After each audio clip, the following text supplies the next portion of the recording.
पद्मेश पवार आपल्याशी जोडले गेलेले आहेत। पद्मेश, कशा संदर्भात सत्ताधाऱ्यांकडून घोषणाबाजी सुरू आहे?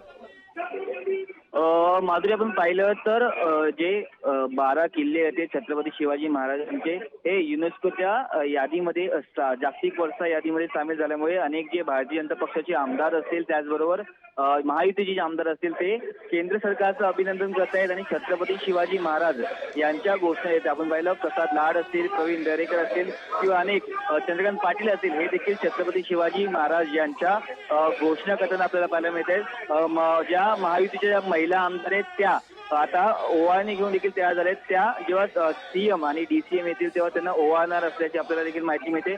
व्हिज्युअल्स मध्ये जर पाहू शकते तर अनेक जे हळूहळू सगळे भाजपाचे असतील, सेनेचे आमदार असतील किंवा अजितदादा गटाचे आमदार असतील, हे सगळे आता आमदार छत्रपती शिवाजी महाराजांच्या घोषणा सध्या ज्या विधिमंडळाच्या पायऱ्यावरती देत आहे। तर थोड्याच वेळात राज्याचे मुख्यमंत्री देवेंद्र फडणवीस इथे येतील आणि त्यांना देखील ते लोक ओवाळणार आहे। त्याचबरोबर आशिष शेलार यांना धन्यवाद करणार आहे। जर आपण पाहिलं तर नरेंद्र मोदी यांचा विजय असो, या केंद्राच्या सरकारमुळे हे जे निर्णय झाला असं त्यांचं म्हणणं आहे। पद्मेश, धन्यवाद दिलेल्या सर्व अपडेटसाठी।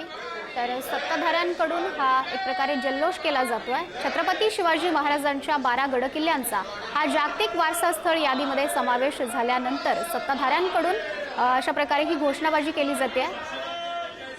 सत्ताधाऱ्यांनी काही पोस्टर्स हातामध्ये घेतलेले आहेत। त्यानंतर मुख्यमंत्री देवेंद्र फडणवीस आल्यानंतर महायुतीच्या महिला आमदारांकडून त्यांचं औक्षणही केलं जाणार आहे। महायुतीमधील सर्व आमदार यांच्याकडून ही घोषणाबाजी केली जाते।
Yeah.